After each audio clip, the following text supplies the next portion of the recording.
Welcome back to Reading with Miss Dickerson. Today we're going to read a Disney story called Aladdin.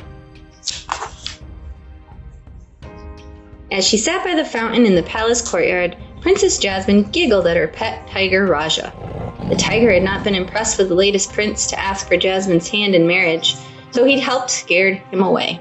They were both glad to be rid of the selfish suitor, one of many unworthy princes who'd visited recently. Jasmine's father, the Sultan of Agrabah, was not amused. "Dearest, you've got to stop rejecting every suitor that comes to call," he told his daughter. "The law says you must be married to a prince by your next birthday.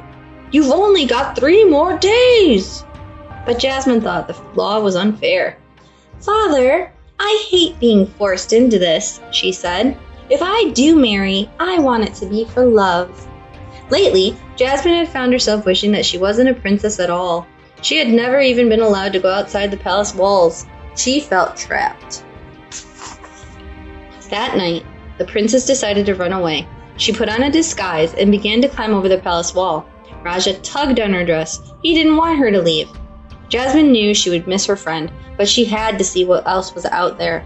"I'm sorry, Raja, but I can't stay here and have my life lived for me," she explained. Raja nodded and slid his head under Jasmine's foot to give her a boost over the wall. The next morning, Jasmine arrived at the marketplace. She looked around excitedly, for she had never seen anything like it. People were selling everything from pots and necklaces to fish and figs. As she walked, she came upon a little boy who looked like he hadn't eaten in a while. "Oh, you must be hungry," Jasmine said. The boy looked up at her eagerly. She took an apple from a nearby stand and handed it to the poor child. "You'd better be able to pay for that," the apple seller said. "Hey?" Jasmine said with surprise. She'd never needed to pay for anything at the palace. "No one steals from my cart," the vendor bellowed and grabbed her angrily. Jasmine was frightened and didn't know what to do. Luckily, a stranger came to her rescue. "Oh, thank you, kind sir," the young man said to the apple seller. "I'm so glad you found her. I've been looking all over." Jasmine looked puzzled. "What are you doing?" she whispered to the young man. She noticed he had a pet monkey with him. "Just play along," he whispered back. "You know this girl?" the seller asked him. "Sadly, yes. She is my sister," he replied. "She's a little crazy. Tragic, isn't it?" The young man turned to Jasmine, who pretended to be crazy. "Now come along, sis. Time to go see the doctor." They started to leave. It looked like they would escape until the monkey bowed goodbye, and a bunch of stolen apples tumbled from his vest. "Come back here, you little thieves!" the apple seller yelled. The trio ran as quickly as they could and finally reached the young man's rooftop home. They were safe. For now. Jasmine looked around. The stranger's home was simple, but at least it was his own. No one told him what to do. Jasmine couldn't imagine having so much freedom. At the same time, the young man was looking longingly at the palace in the distance. It would be wonderful to live there, he thought, to have enough money so he wouldn't have to worry about his next meal. "Sometimes I just feel so trapped," they both said. Surprised, they looked at each other. Jasmine suddenly realized that she had a lot in common with this handsome stranger. But just then, angry palace guards burst in. There was no escape. "Do you trust me?" he asked, holding out his hand to her. She looked into his brown eyes and said, "Yes." "Then jump!" he cried. Jasmine took his hand and they leaped off the roof. They landed safely in a pile of grain, then raced through the marketplace, right into another set of guards. The head guard seized the young man.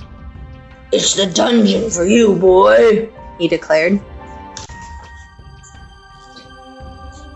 "Unhand him," demanded Jasmine, pulling down her hood and revealing herself as the princess. The guard was shocked to see her outside the palace walls. "Do as I command," she ordered. "Release him." "I would, princess, except my orders come from Jafar," the guard replied. "You'll have to take it up with him." Jasmine crossed her arms and narrowed her eyes. "Believe me, I will," she said. Back at the palace, the princess confronted Jafar, one of her father's advisors. The evil man told her that the stranger had been sentenced to death and killed. "I'm exceedingly sorry, princess," Jafar lied. Jasmine glared at Jafar. "How could you? She cried and ran out. She went to see Raja. "It's all my fault, Raja," she said, sobbing. "I didn't even know his name." The next day, on the streets of Agrabah, there was a magnificent parade. Men playing drums marched down the street, followed by women dancing with scarves. All of the townspeople stopped what they were doing to watch. Inside the palace, the Sultan heard the music. He went to his balcony and was delighted by what he saw below. "Oh, Jafar!" he called. "You must come and see this!" Reluctantly, Jafar joined the Sultan. Trumpets blared and banners waved as the parade made its way to the palace. But most impressive was Prince Ali, who sat on top of an enormous elephant, throwing gold coins into the crowd. He looked attractive, regal, and extremely smug. Princess Jasmine, who was still upset about the death of the young man from the market, watched from her balcony. She shook her head in disgust at this latest suitor. Did he think he could buy her hand in marriage? Nevertheless, the Sultan welcomed Prince Ali into the palace. "Your Majesty, I have journeyed from afar to seek your daughter's hand," said Prince Ali after flying in on a magic carpet. "Prince Ali Ababwa," said the Sultan, "I'm delighted to meet you." But Jafar had his own sneaky plan. He wanted to marry the princess himself so that someday he would rule the kingdom. He whispered to the Sultan, "What makes him think he is worthy of the princess?" Confidently, Prince Ali replied, "Just let her meet me. I'll win your daughter." But Jasmine had been listening and was very upset. "How dare you, all of you, standing around deciding my future?" she cried. "I am not a prize to be won." She turned and stormed off. But Prince Ali would not give up. That evening, he appeared on Jasmine's balcony and apologized. Raja growled protectively, but Jasmine thought the prince looked familiar. When she stepped closer, he offered to take her on a magic carpet ride. "We could get out of the palace. See the world?" Prince Ali offered. Jasmine hesitated. "Is it safe?" she asked, looking at the flying carpet. Prince Ali leaned forward, offering his hand. "Do you trust me?" he asked. Jasmine thought he might be the young man from the marketplace. Maybe he hadn't been killed after all. She gave him her hand and climbed onto the magic carpet.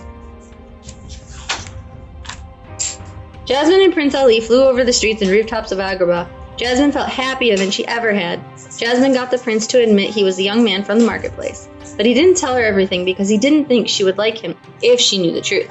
His real name was Aladdin. After escaping from the dungeon, he'd found a magic lamp. The genie inside had given him 3 wishes. Aladdin, who had fallen in love with Jasmine, had used one of them to become a prince so he could marry her. "I sometimes dress as a commoner to escape the pressures of palace life," he lied, "but really, I am a prince." "Why didn't you just tell me?" asked Jasmine. "Well, royalty going out into the city in disguise? It sounds a little strange, don't you think?" he said. Jasmine looked down. "Not that strange," she said quietly. Soon after they returned from the romantic magic carpet ride, Jafar discovered Prince Ali's secret and revealed his true identity. Jafar tried to seize power by stealing the magic lamp with the genie inside, but Aladdin and Jasmine fought him bravely and won. Together, they had saved the kingdom.